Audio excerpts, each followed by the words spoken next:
The world's attention was elsewhere when everything changed. During those 12 days spanning late June to early July 1944, Operation Bagration eliminated 25 Wehrmacht divisions completely. Not forced back, not repositioned, obliterated. Hitler's Eastern Anchor, Army Group Center, hemorrhaged 300,000 soldiers in less than 2 weeks, surpassing even Stalingrad's catastrophic losses. When July ended, this once mighty formation had disintegrated beyond any possibility of military cohesion. The casualties reached 400,000. 27 divisions were shattered into unrecognizable fragments. 19 ceased operations entirely, their surviving elements folded into phantom units. Soviet armies pushed 200 miles forward, fundamentally destroying the Eastern Front's strategic framework. What rose from these ruins would become the foundation for an even greater catastrophe. While German stragglers retreated through August heat, Soviet sappers were already constructing crossings over the Vistula. 3 fortified positions emerged along the river's far shore, Sandomierz to the south, with Magnesu and Puławy holding the middle ground. These weren't temporary crossing points. They were marshalling yards for 2.2 million soldiers, humanity's most massive military concentration, gathering openly while global attention focused elsewhere. Throughout the 4 months from late summer to year's end in 1944, this accumulation intensified. Soviet railway teams modified thousands of kilometers of existing track to accommodate Russian specifications, creating direct supply corridors into the bridgehead zones. Artillery concentrations grew in woodland areas. Armored formations gathered in war-evacuated settlements. Nature provided cover. Mist, precipitation, and overcast skies prevented German aerial observation. Strategic invisibility played its part too. Hitler's focus had shifted. Wehrmacht reserves flowed toward Hungary, toward Courland, toward the Ardennes. His December Western gamble consumed Germany's final mobile units, while the Vistula positions accumulated men and machinery. The disparity became total. Western media followed Patton's progress. Cinema audiences watched Paris's liberation. Meanwhile, along the Vistula, history's greatest assault coalesced in silence. This quietness masked an engineering achievement few would acknowledge. Beyond the visible accumulation, the armor, the guns, the infantry masses, Soviet railway battalions accomplished the conflict's most critical technical feat. They transformed 4,900 kilometers of single track and 1,800 kilometers of double track from European standard measurements to Russian broad gauge, creating supply channels flowing straight into the bridgehead zones. Without this transformation, every projectile, every fuel gallon, every food ration would have needed manual handling at the frontier. With it, trains rolled continuously from Moscow to the Vistula's western shore. Operations proceeded under nearly impossible circumstances. German observation aircraft, though weather-limited most days, still threatened exposure. The conversion teams labored through darkness, through fog, beneath snowfall. They replaced cross ties, adjusted rails inward 89 millimeters, secured thousands of junction points. Germans had executed comparable conversions during their 1915 Polish advance, 6,000 kilometers within months. The Soviets replicated this achievement in reverse with one vital distinction. Their construction targeted offensive momentum, not occupation. By December, the converted rail network transported cargo at approximately 50% of German-controlled Western Line capacity. The so-called Polish Gap, stretching from Brest to Minsk, created bottlenecks, but proved sufficient. Sufficient for ammunition stockpiling before the opening bombardment. Sufficient for positioning fuel to sustain armored thrusts deep into enemy territory. Sufficient for maintaining 2.2 million troops during initial operations. This represented Soviet operational doctrine's invisible backbone. German Lightning War in 1940 had depended on abbreviated supply chains, rapid highway movement through France's contained geography, and expectations of swift resolution. The Vistula-Oder assault anticipated 480 kilometers of continuous advance. The distinction wasn't tactical genius, it was logistical foundation. The unglamorous calculations of gauge transformation, tonnage volume, and railway infrastructure that would determine whether operational concepts remained theory or became reality. Logistical calculations meant nothing when the enemy dismissed the numbers as impossible. Christmas Eve, 1944, at Adlerhorst, headquarters concealed within the Taunus Mountains, Heinz Guderian briefed Hitler on Foreign Armies East's latest assessments. Intelligence detailed enormous Soviet buildups confronting Army Groups A and Center, bridgeheads swelling with personnel and equipment, railways converted and functioning, the unmistakable indicators of approaching offensive operations. Hitler characterized it as history's greatest deception since Genghis Khan. Himmler, present at the dinner, concurred. An immense fabrication, nothing more substantial. 15 days afterward, January 9th, Guderian returned to Adlerhorst with revised data. The Soviet accumulation had escalated. The Chief of Staff presented the intelligence evaluations with typical exactness, crushing numerical dominance, combat readiness throughout all three bridgehead zones. Strike imminent within days. Hitler's reaction entered the historical record through Guderian's testimony. Whoever fabricated these assessments deserved psychiatric institutionalization. This wasn't ignorance. This was deliberate denial transformed into strategic policy. While Guderian advocated force concentration, German reserves dispersed in contradictory directions. January 14th, Hitler transferred headquarters, 4th SS Panzer Corps, and 2 Panzer Grenadier divisions from Army Group Center toward Hungary, pursuing the illusion of Budapest relief while the Vistula front crumbled.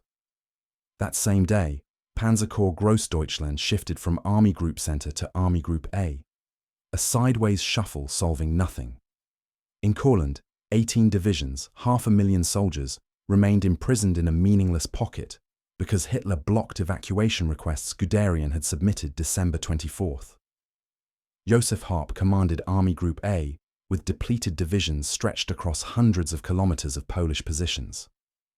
Between January 5th and 8th, he proposed withdrawing to the Hubertus Line for defensive consolidation and operational reserve creation. Hitler rejected this recommendation January 9th, the identical day he dismissed intelligence reports as delusional fantasy. The offensive would commence within 72 hours. The Germans possessed complete information, yet believed nothing.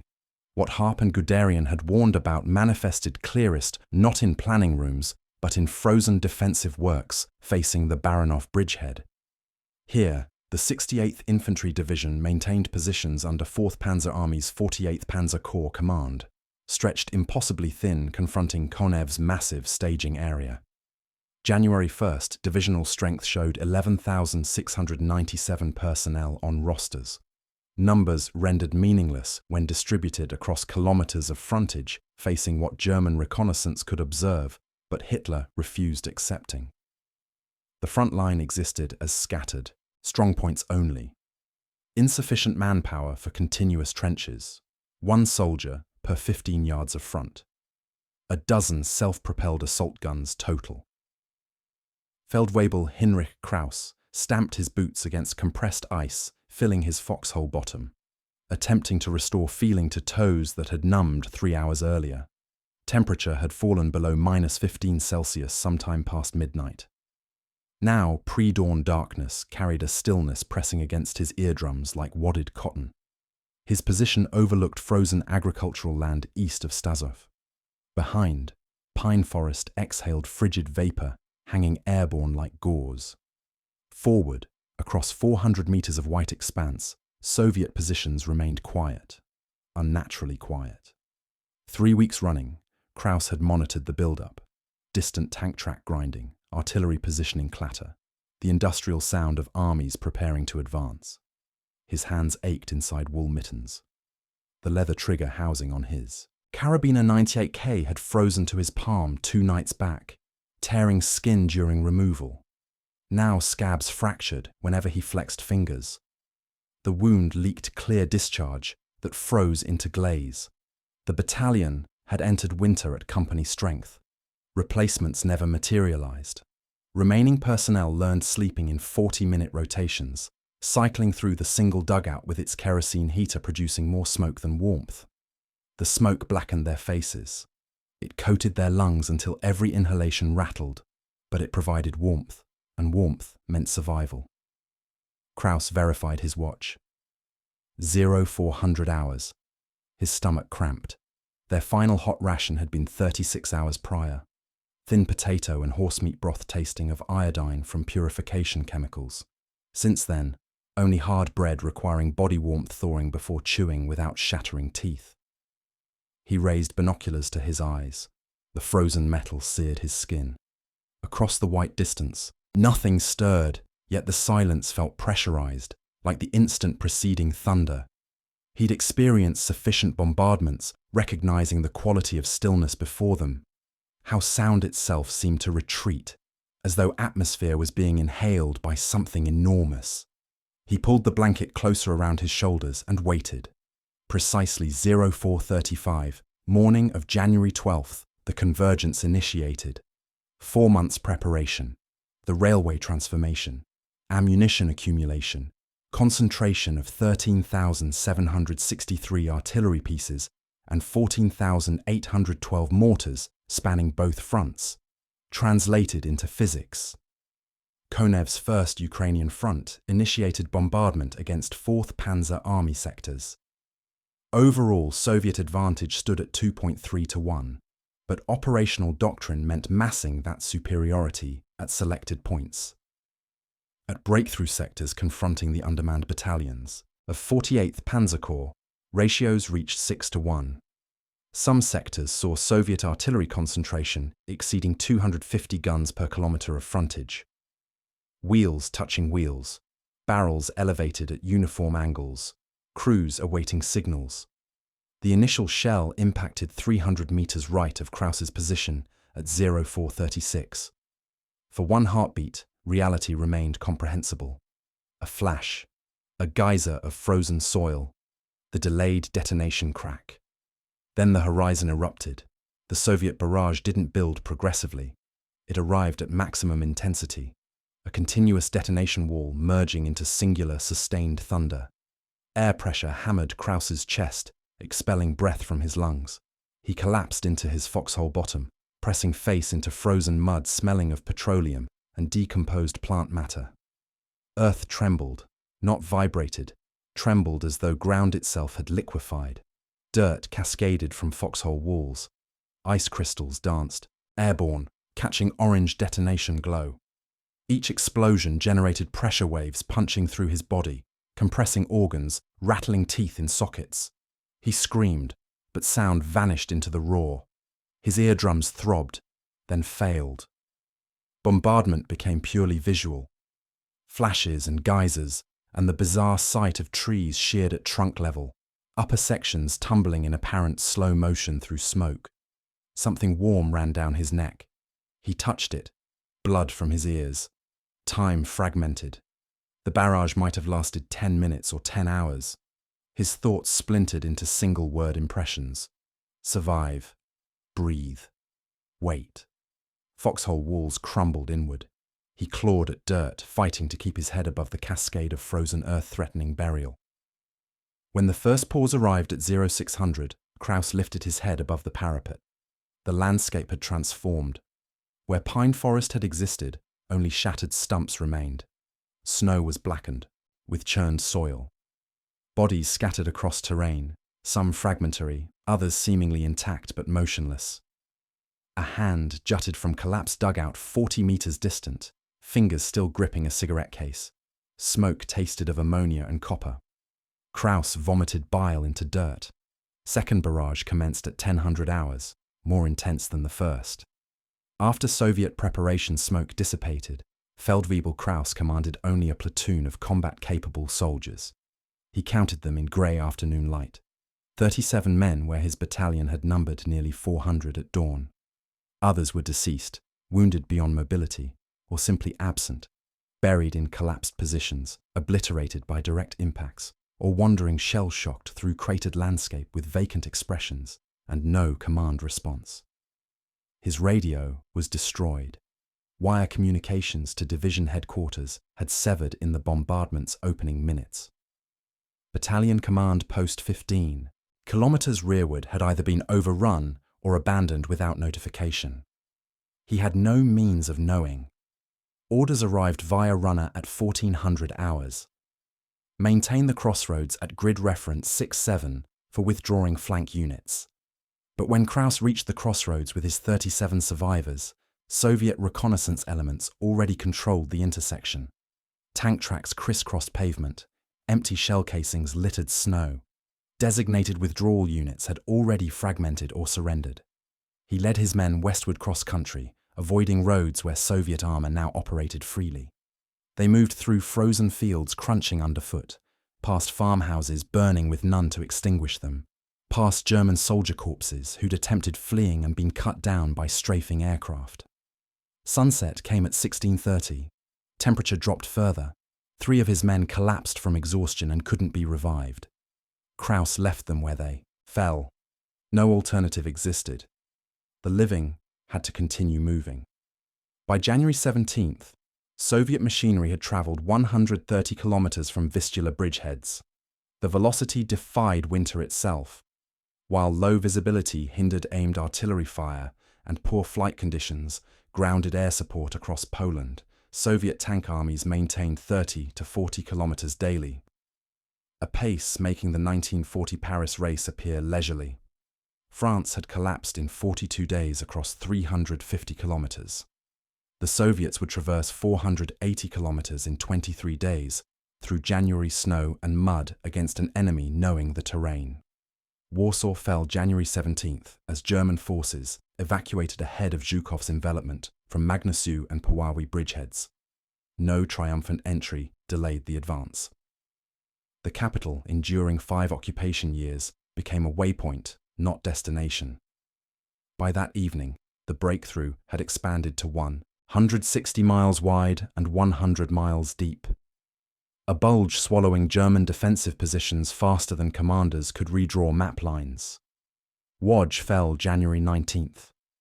Konev's forces had captured Kielce on the 17th, then pushed through Łódź within 48 hours. Major industrial centers toppling like dominoes before tank armies, never pausing for consolidation. By January 20th, Konev initiated Upper Silesia's encirclement, Germany's Eastern Industrial Corps. Rubalko's Third Guards. Tank armies swung southward from Breslau along the Upper Oder, severing withdrawal routes while 59th and 60th Armies pressed frontally.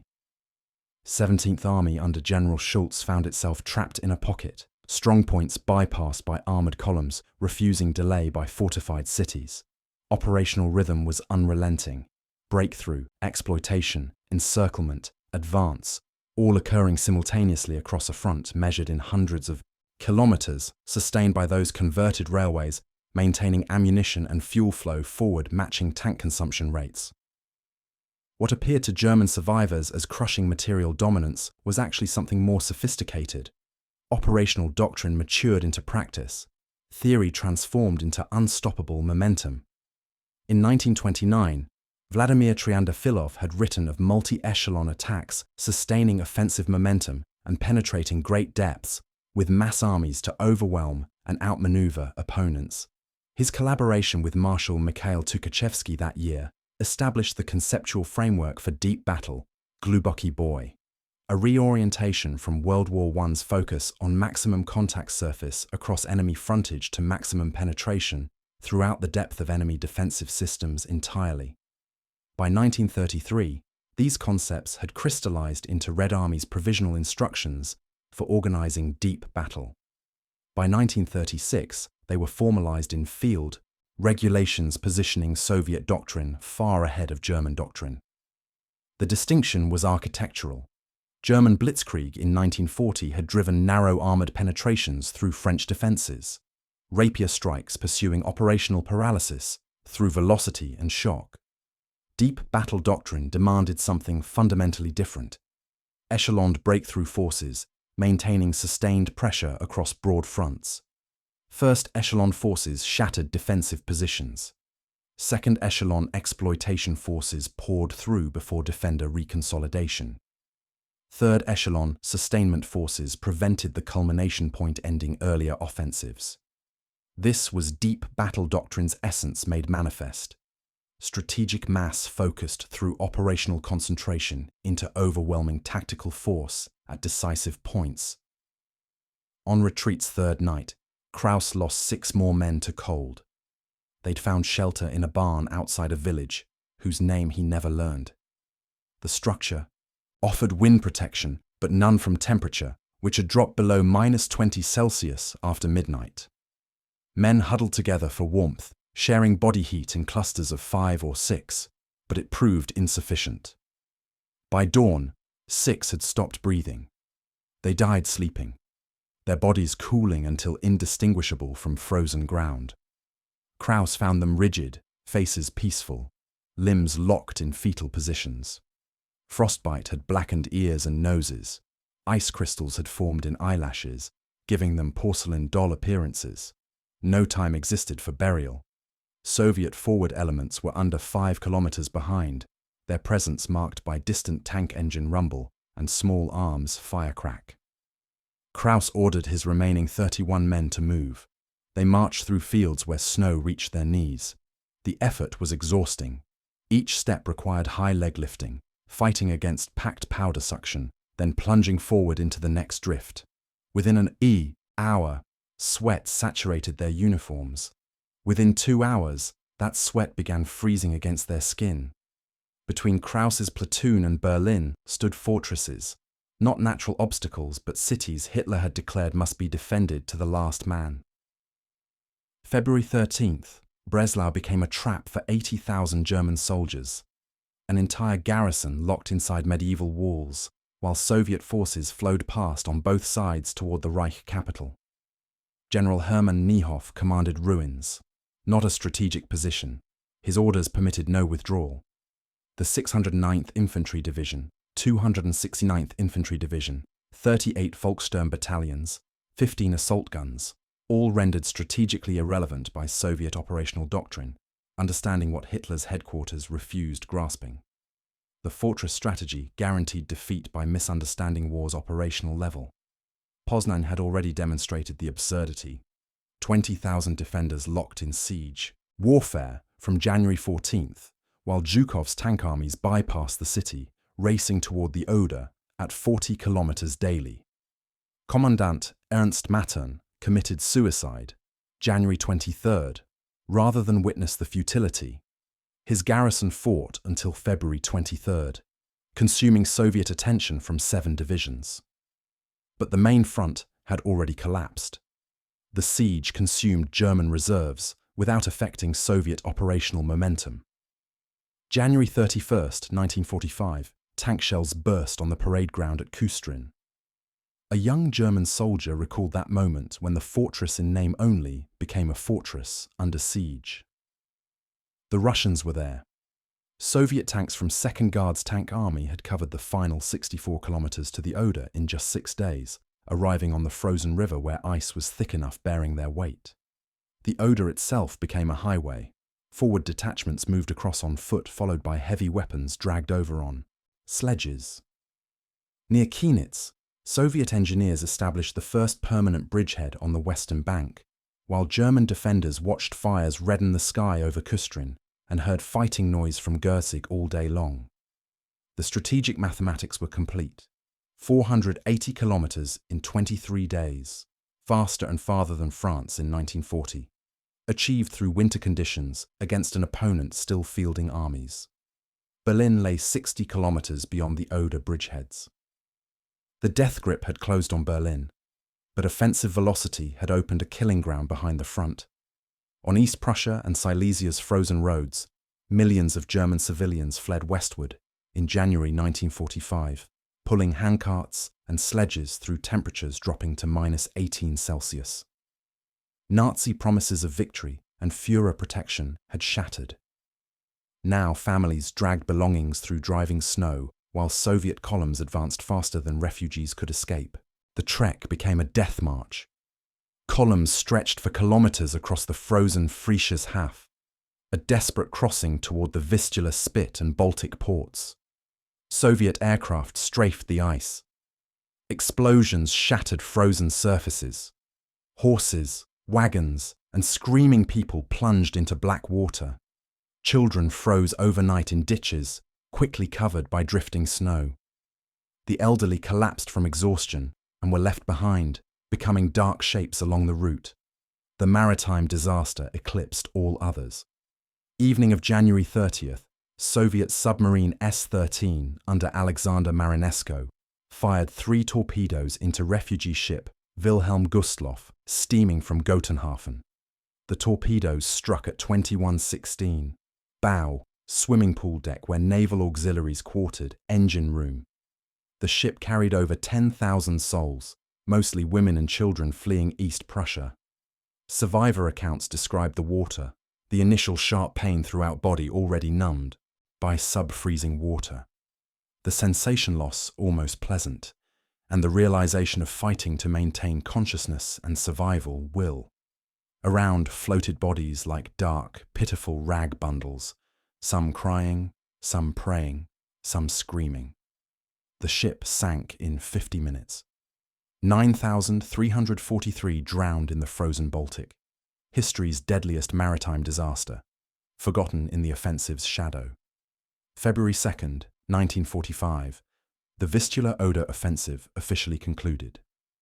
Soviet forces paused on the Oder River, 64 kilometers from Berlin, to consolidate their exposed northern flank in Pomerania before the final assault. The fastest advance in military history, 480 kilometers in 23 days, stopped not from exhaustion, but from operational prudence. Behind Soviet spearheads lay Army Group A's wreckage. The formation beginning January 12th, with 450,000 men, 4,000 artillery pieces, and 1,100 tanks had disintegrated. The opening Soviet bombardment destroyed 2/3 of 4th Panzer Army's artillery and a quarter of its troops before ground assault even commenced. Entire corps ceased existing as coherent formations.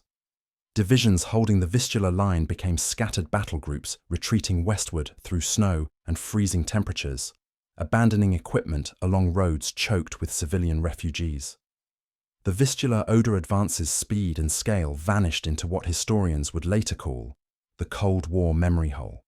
Within a decade, the offensive placing 2.2 million troops on the Oder in 23 days became a footnote in Western consciousness, while the 1940 German campaign through France remained the defining example of mechanized warfare. The forgetting was ideological necessity. Acknowledging Soviet operational superiority contradicted the emerging Cold War narrative framework, requiring depicting the Red Army as primitive, numerically overwhelming, and doctrinally crude. Western military academies taught Normandy and the Bulge in exhaustive detail while treating the Eastern Front as an attrition sideshow. The Wehrmacht's defeat became explained through comfortable fictions: Hitler's interference, Russian winter, endless Soviet manpower, absorbing German tactical brilliance through sheer mass. Yet Western military education spent the next 40 years studying the wrong lesson. The United States Army War College and Fort Leavenworth's Command and General Staff College built their operational curriculum around German case studies. France 1940, the Eastern Front 1941 through 1943, Guderian's memoirs, and von Mellenthin's tactical analyses. The Wehrmacht became the gold standard of operational excellence in American professional military education, its methods dissected in countless staff rides and war games. The Soviets, meanwhile, remained caricatured as hordes, whose victories stemmed from numerical advantage rather than doctrinal sophistication. The irony cut deeper than mere oversight. Soviet operational doctrine wasn't improvised during the war. It was codified doctrine before the first German tank crossed into Poland. Triandafilov's 1929 treatise and Tukhachevsky's interwar writings had systematically developed deep operations theory, calculating force densities, echelon ratios, and operational depths of 70 to 100 kilometers. The 1940 Blitzkrieg was brilliant improvisation. The 1945 Vistula-Oder Offensive was mature operational doctrine executing a 15-year-old blueprint. The numbers told a different story, but numbers could be reframed. Soviet superiority of 5-1 overall, 7-1 in armor, 20-1 in artillery, became evidence of crude material advantage rather than sophisticated operational concentration. The fact that German forces in France 1940 possessed numerical parity with Allied defenders while Soviet forces achieved their ratios through deliberate operational doctrine, massing forces at breakthrough points while maintaining deception elsewhere, disappeared from analysis. Everyone knew France 1940. Almost no one knew Vistula-Oder 1945. The offensive advancing 480 kilometers in winter conditions at speeds exceeding the celebrated Blitzkrieg vanished from popular memory, its operational lessons ignored, its commanders unrecognized, its superiority forgotten by strategic requirement. Let the numbers speak with clinical precision. From January 12th to February 2nd, 1945, Soviet forces advanced 480 kilometers from the Vistula to the Oder, an average of 21 kilometers per day, sustained across 3 weeks. During the exploitation phase beginning January 15th, advance rates reached 30 to 40 kilometers daily. Warsaw fell January 17th. Łódź by January 19th. Konev secured Krakow intact the same day, and Kustrin reached January 25th. 23 days from start to finish, through winter conditions across frozen ground. Compare this to the operation Western audiences celebrated as mobile warfare's pinnacle.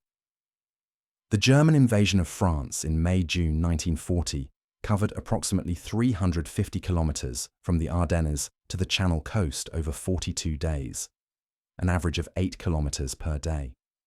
The Vistula-Oder offensive moved at nearly 3 times the speed across greater distance. The Germans in 1940 fought amateurs. The Soviets in 1945 crushed professionals who had written the doctrine they were now perfecting. Feldwebel Kraus reached the Oder River February 4th with 7 men. 37 had survived the initial bombardment. 31 had begun the retreat. Now 7 stumbled down the frozen bank toward a bridge no longer existing. Its center span had been demolished by German engineers to slow the Soviet advance, leaving only concrete pylons rising from ice-covered water like broken teeth. Kraus stared at the gap for a long moment. On the far bank, German positions were visible.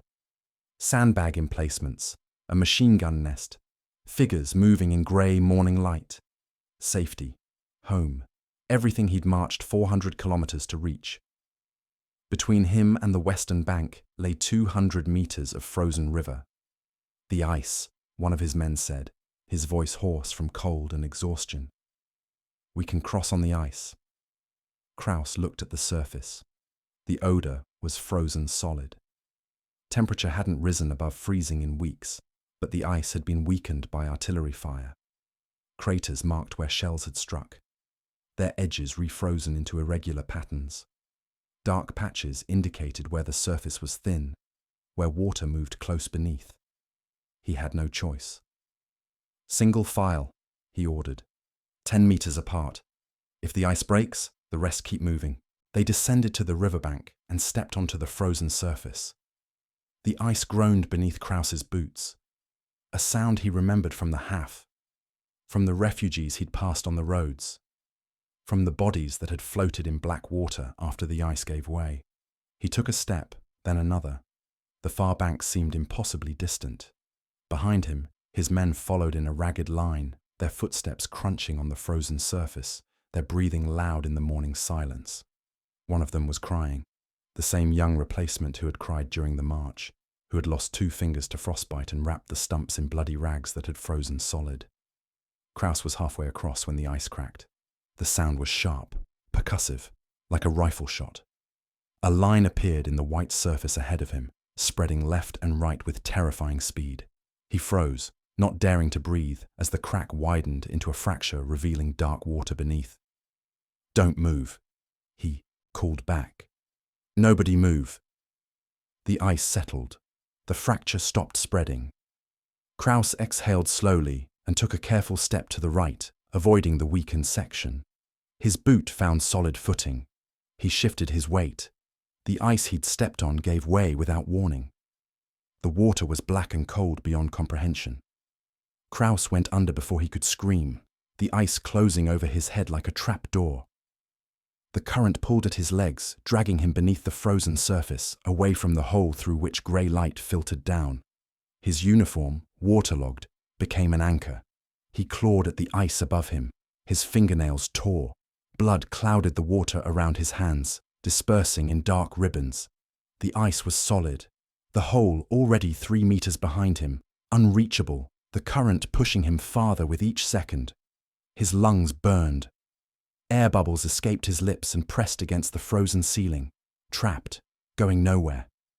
The cold had stopped, hurting. The cold had become everything. Above, muffled by ice and water, he heard his men shouting. The sound faded as the current carried him downstream.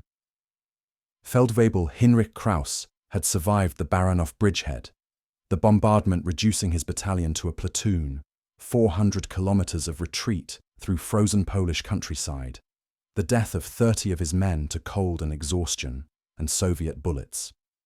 He'd survived because he kept moving, because he refused to stop, because stopping meant dying. Now he stopped. The current released him.